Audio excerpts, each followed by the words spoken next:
بسم اللہ الرحمن الرحیم۔ السلام علیکم۔ میری آنکھوں سے مسلسل آنسو بہہ رہے تھے، اور بہتے بھی کیوں نہ، میری جان سے پیاری بیوی، ہماری شادی کو ابھی 3 مہینے ہی ہوئے تھے کہ وہ اللہ کو پیاری ہو گئی تھی۔ میں نے اماں سے بہت پوچھا تھا کہ میری بیوی کا خیال رکھ تو رہی ہیں۔ وہ کہتی تھیں کہ ہاں، تھوڑی بیمار ہے، ٹھیک ہو جائے گی۔ لیکن پھر ایک دن اچانک خبر ملی کہ میری بیوی وبا کی لپیٹ میں آ کر اس دنیا سے چل بسی ہے۔ میں جتنا رویا بتا نہیں سکتا۔ بیوی کی موت نے مجھے آدمواسا کر دیا تھا، لگتا تھا کہ اس کے ساتھ میں بھی مر گیا ہوں۔ مجھے اس کی ایک ایک بات یاد آ رہی تھی۔ کچھ باتوں کی وجہ سے مجھے اس موت پر شک بھی ہو رہا تھا۔ میری بیوی کی صحت میں ایسی کوئی چیز نہ تھی جو اسے موت کی طرف لے کر جاتی، نہ ہی کوئی بیماری، نہ کمزوری۔ وہ ہٹی کٹی صحیح سلامت تھی۔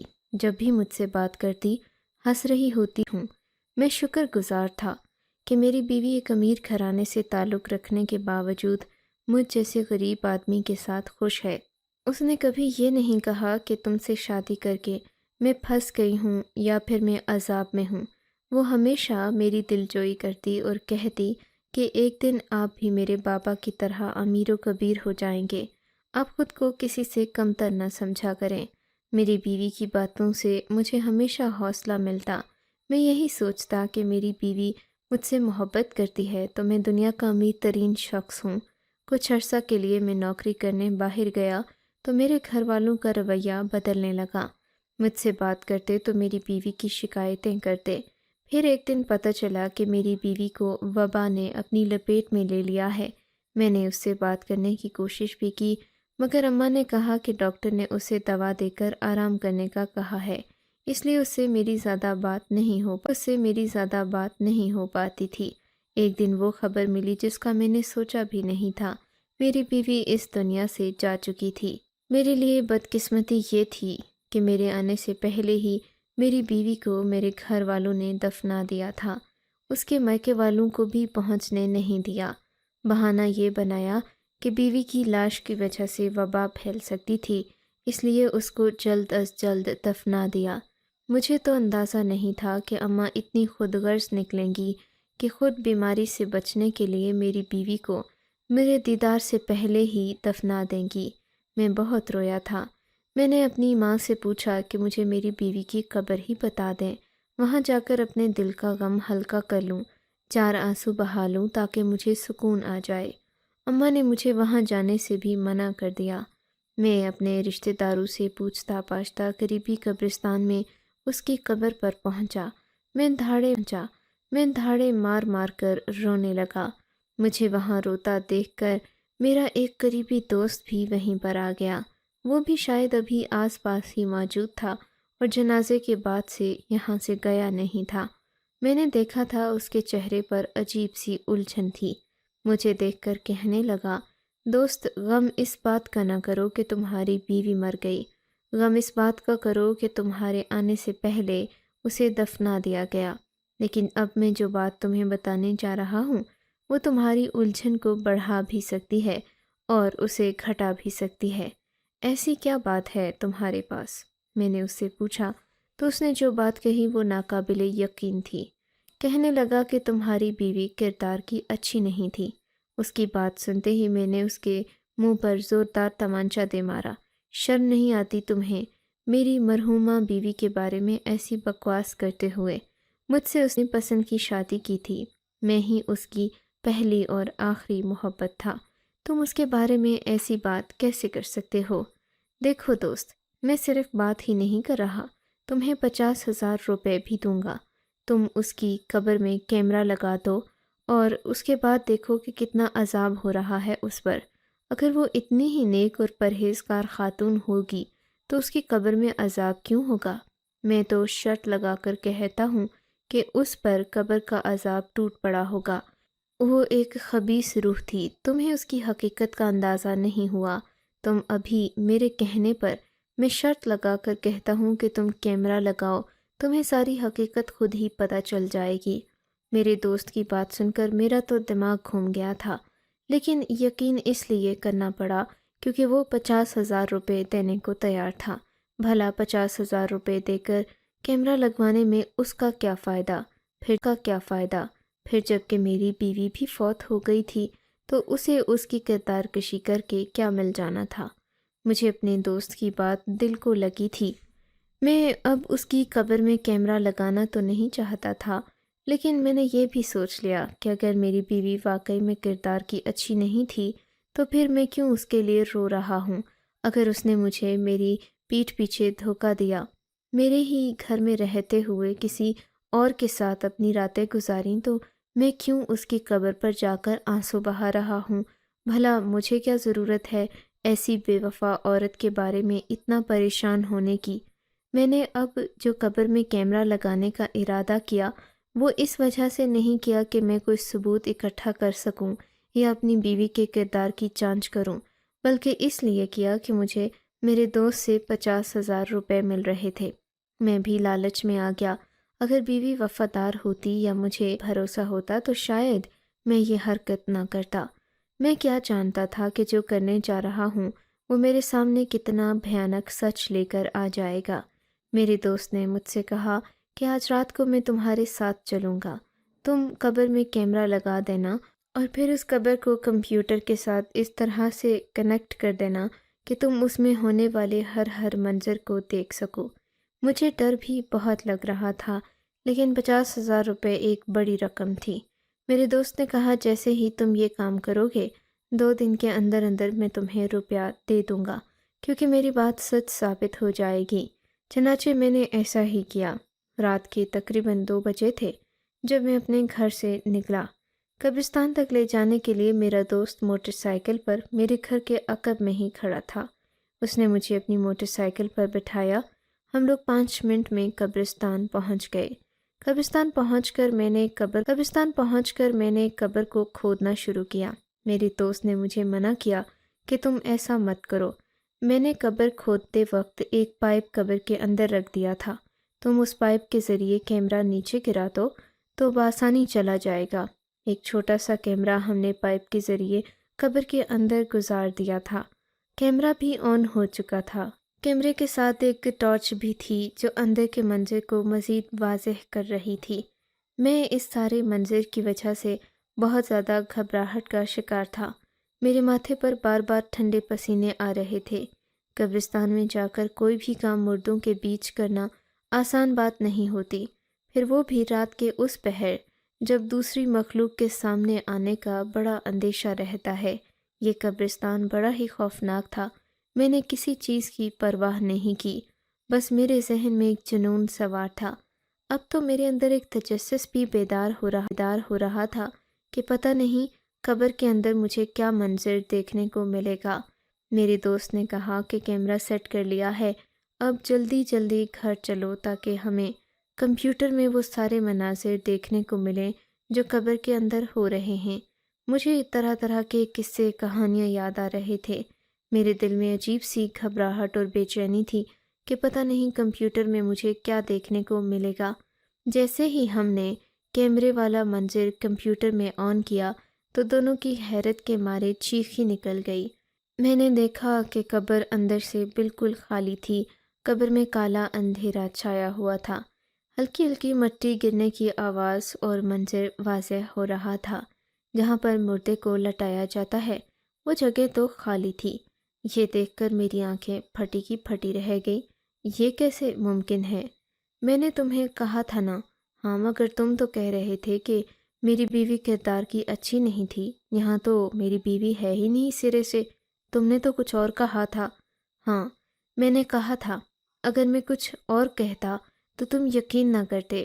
تمہاری بیوی کے بارے میں بات کی تو تمہارے دل میں فوراً شک آ گیا۔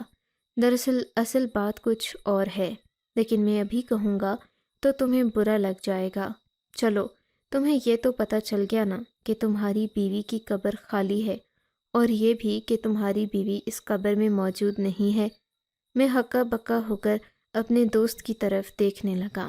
ہاں یہ تو مجھے سمجھ آ گئی ہے، لیکن اگر میری بیوی اس قبر میں نہیں ہے تو پھر کہاں ہے؟ اس کی لاش کہاں گئی؟ یہی تو اصل معاملہ ہے۔ تمہیں یہ ڈھونڈنا چاہیے کہ تمہاری بیوی مرنے کے بعد کہاں گئی۔ تم تو ہاتھ پر ہاتھ دھرے بیٹھے ہوئے ہو، تمہارا رویہ تو ایسا ہے جیسے تم نے اپنی بیوی کو اپنی آنکھوں سے مرتے دیکھا ہو اور اب تم اس کی موت ٹپ ٹپ آنسو بہا رہے ہو۔ بے وقوف آدمی، تمہیں کم از کم تفتیش تو کر لینی چاہیے تھی کہ تمہاری بیوی موت کے منہ میں گئی کیسے، گئی بھی ہے یا اسے پہنچایا گیا ہے۔ تم ایسا نہیں کہہ سکتے۔ بھلا اسے کون قتل کرے گا، اور اس معصوم کے پیچھے کسی کی کیا دشمنی تھی؟ اپنے دوست سے بات چیت کرنے کے بعد میں گھر آ گیا۔ اماں نے میری حالت دیکھی تو اپنے منہ میں دوپٹہ رکھ کر چیختے چیختے رہ گئی، بیٹا تم کہاں گئے تھے رات کے اس پہر؟ تم جانتے بھی ہو کہ تم کیا کر رہے ہو؟ بیوی کی موت نے تمہیں پاگل دیوانہ کر دیا ہے۔ ارے میرے بیٹے، میرے لال، تمہیں یہ سب کرنے کی ضرورت نہیں ہے۔ میں تمہاری شادی دگنی خوبصورت لڑکی سے کر دوں گی، اور 10 سال کے بعد تمہیں ایسی بات بتاؤں گی کہ تم سمجھ جاؤ گے کہ میں نے جو بھی کیا وہ بالکل صحیح کیا۔ میں نے کیا کیا؟ جو قدرت نے کیا تمہارے ساتھ، اس سے بہتر فیصلہ کوئی نہیں ہو سکتا بیٹا۔ کبھی بھی اپنی رب کی رضا میں ناخوش نہیں رہتے، ہمیشہ اللہ کا شکر ادا کرو۔ کیا پتہ تمہاری بیوی کی موت میں ہی تمہارا سکون لکھا ہو۔ اماں خدا کے لیے ایسی باتیں تو مت کریں۔ میری بیوی کی موت میں مجھے کیا سکون ملنا تھا؟ دیکھو بیٹا، میں کہنا تو نہیں چاہتی، لیکن تمہاری بیوی کے چلن کچھ اچھے نہیں تھے۔ مجھے تو ایسا لگتا ہے کہ تمہاری بیوی کا کسی کے ساتھ چکر تھا۔ اماں خبردار جو آپ نے ایسی بات کی، اس بیچاری کی تو قبر ہی خالی ہے، اس قبر میں کچھ ہے ہی نہیں۔ ہائے اللہ، میں مر گئی، تمہیں کس نے کہہ دیا کہ تمہاری بیوی کی قبر خالی ہے؟ ہم نے خود اپنے ہاتھوں سے اسے اس قبر میں دفنایا ہے۔ کیا تم قبرستان گئے تھے بیٹا؟ اماں نے زور دے کر مجھ سے ایک ایک بات پوچھنا چاہی، لیکن میں نے اپنا سر نہیں اٹھایا۔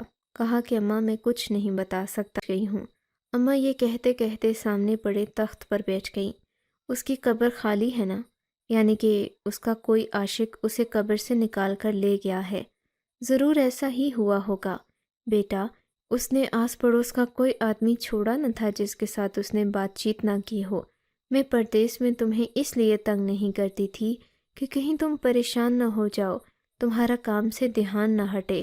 لیکن سچ پوچھو تو تمہاری بیوی کے چال چلن دیکھ کر میں بھی بہت پریشان تھی۔ میں نے تو اپنی زندگی میں ایسی بے حیا عورت نہیں دیکھی جتنی کہ تمہاری بیوی تھی۔ بیٹا اب اسے بھول جاؤ۔ مجھے تو لگتا ہے اس کے کسی عاشق نے ہی اس کی لاش کو قبر سے نکالا ہے۔ اس نے جتنے لوگوں کے پیسے کھائے ہیں نا، میں تو کہتی ہوں لوگ قبر سے نکال کر اس کے گردے بیچ کر وہ حساب پورا کریں گے۔ بڑی ہی خراب زمانہ عورت تھی۔ زندگی میں اس نے کبھی نماز نہیں پڑھی۔ میں نے کبھی اسے کوئی نیک کام کرتے نہیں دیکھا۔ اماں ایسے تو مت کہیں، شادی کے شروع کے دنوں میں وہ 5 وقت کی نماز پڑھتی تھی، پھر میں پردیس چلا گیا، اس کے بعد بھی پڑھتی رہی ہوگی یقیناً۔ تمہیں اپنی ماں جھوٹی لگ رہی ہے۔ بیوی مر گئی، اب اس لیے اس سے ہمدردی ہو رہی ہے بیٹا۔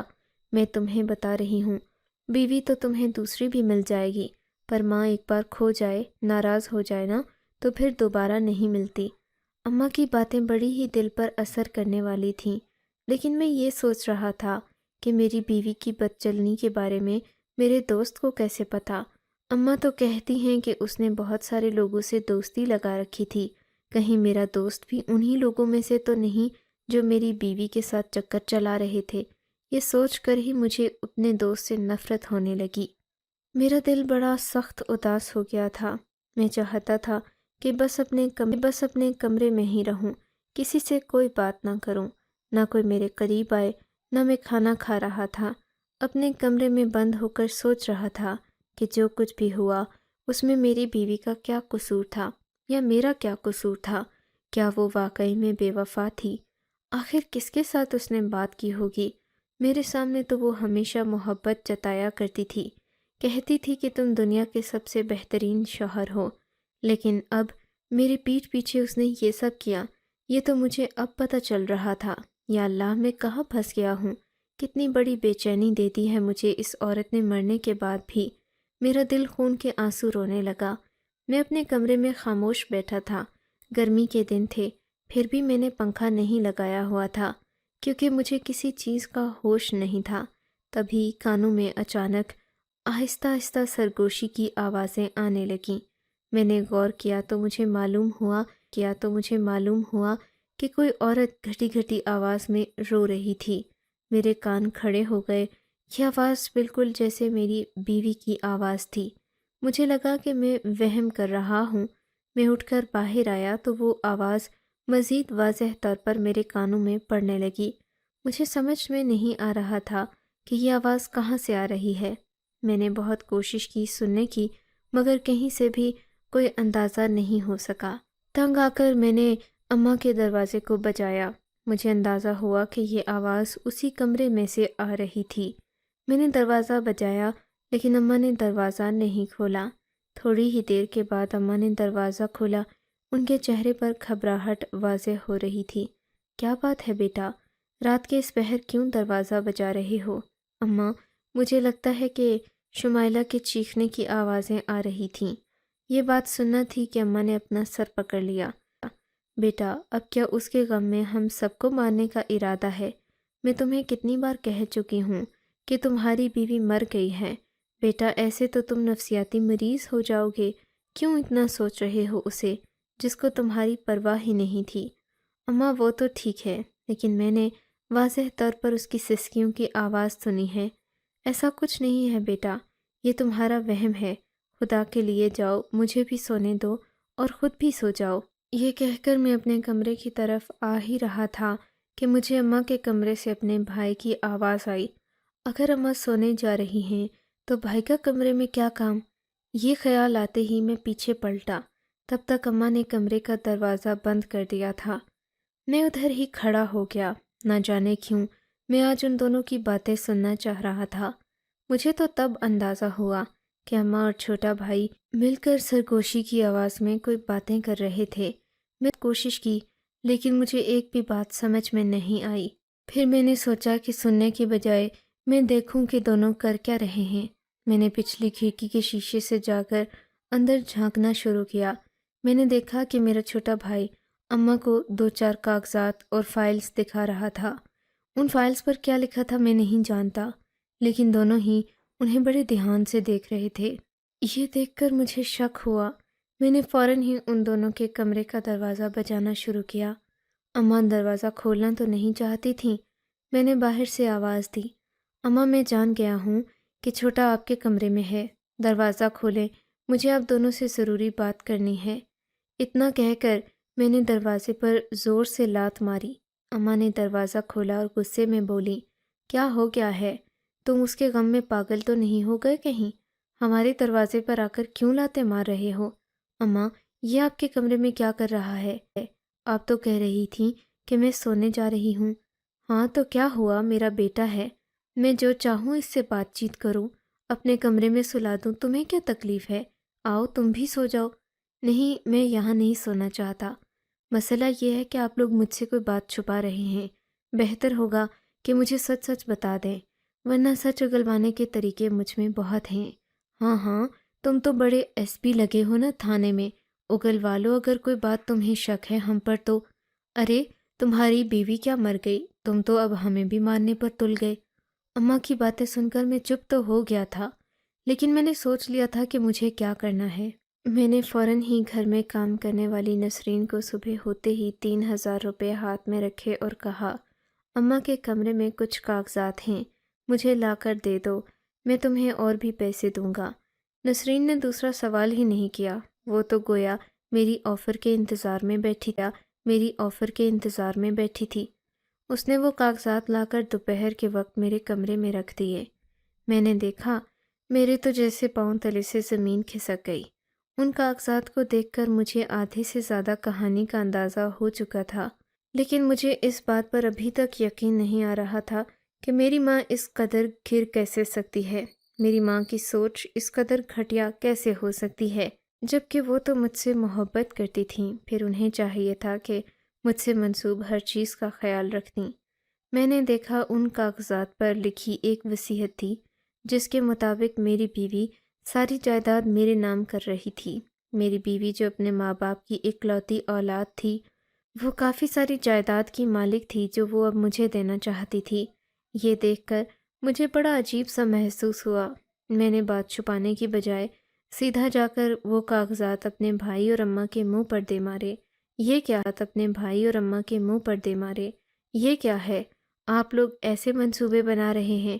مجھے تو یقین نہیں تھا کہ اتنا گر جائیں گے آپ لوگ چند پیسوں اور 2-3 مربع زمین کی خاطر۔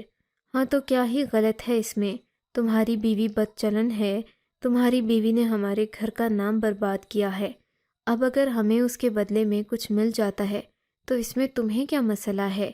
مسئلہ یہ ہے کہ اگر میری بیوی مجھے کچھ دینا بھی چاہے گی تو وہ قانوناً میرا ہوگا۔ آپ لوگوں نے میری بیوی کے نام کے جھوٹے انگوٹھے جو لگا رکھے ہیں نا، میں سب کھیل سمجھتا ہوں، جھوٹے نہیں ہیں، تیری بیوی ہی کے انگوٹھے کے نشان ہے یہ۔ میری بیوی کے انگوٹھے کے نشان آپ کے پاس کیسے آئے؟ کمرے میں باندھ رکھا ہے اسے ہم نے، ہم جو چاہیں کریں۔ اس نے ہمارے ساتھ جتنا برا کیا ہے اس کے بدلے میں تو یہ کچھ بھی نہیں۔ شکر کرو کہ اسے جان سے نہیں مارا۔ اماں کے منہ سے سچ کا کر مجھے ان سے سخت نفرت ہو گئی۔ اماں، آپ نے اتنا بڑا ناٹک کیا کہ میری بیوی مر گئی، اس کو دفنانے کا بھی ڈرامہ کر دیا، صرف اس لیے کہ آپ کو زمین کے کاغذات مل جائیں۔ ہاں، وہ تو میں لے کر ہی رہوں گی۔ اماں نے اس قدر ڈھٹائی سے کہا کہ میرا دل ان کی نفرت سے بھر گیا۔ میں ایسا کبھی نہیں ہونے دوں گا۔ میں نے اپنی ماں کی طرف دیکھ کر ان کاغذات کو پھاڑ دیا، پولیس کو اطلاع کر دی، اپنی بیوی کو اماں کے کمرے میں بنے تہہ خانے سے بازیاب کروا لیا۔ اس کے ماں باپ کے سامنے میں بہت شرمندہ تھا کہ میری ماں نے میری بیوی کے ساتھ اتنا برا سلوک کیا۔ میں اپنی بیوی کو لے کر الگ ہو گیا۔ وہ بھی مجھ سے ملی تو بہت روئی، کہنے لگی ان لوگوں نے مجھے حد سے بیجا میں رکھا، مجھ پر بہت ظلم کیے، کھانا بھی نہیں دیتے تھے، کہتے تھے کہ اپنے انگوٹھے کے نشان لگا دو بس، پھر ہم تمہیں یہاں سے نکال دیں گے۔ میں حیران تھا اماں کی بے وقوفی پر کہ اس طرح کسی کو زد و کوب کر کے بھلا اس سے جائیداد حاصل کی جا سکتی ہے۔ شاید اس کے بعد وہ اسے سچ مچ مارنے کا ارادہ رکھتے تھے۔ وہ تو اللہ کا شکر میرے دوست نے مجھے اشارہ دے دیا، بات کو اس طرح گھمایا کہ میں اپنے گھر والوں پر شک بھی نہ کروں اور سچ کی تہہ تک بھی پہنچ جاؤں۔ سب لوگوں سے یہی گزارش کروں گا کہ اپنی بیوی اور بچوں کی حفاظت کریں۔ انسان کے بیوی بچے اس کا مستقبل۔ آپ کو اگر یہ کہانی اچھی لگی ہے تو اس ویڈیو کو لائک کیجیے اور اس طرح کی مزید کہانیاں سننے کے لیے ہمارے چینل کو ضرور سبسکرائب کیجیے۔ کہانی سننے کا شکریہ۔ آپ سے ملاقات ہوگی اگلی ویڈیو میں، تب تک کے لیے اللہ حافظ۔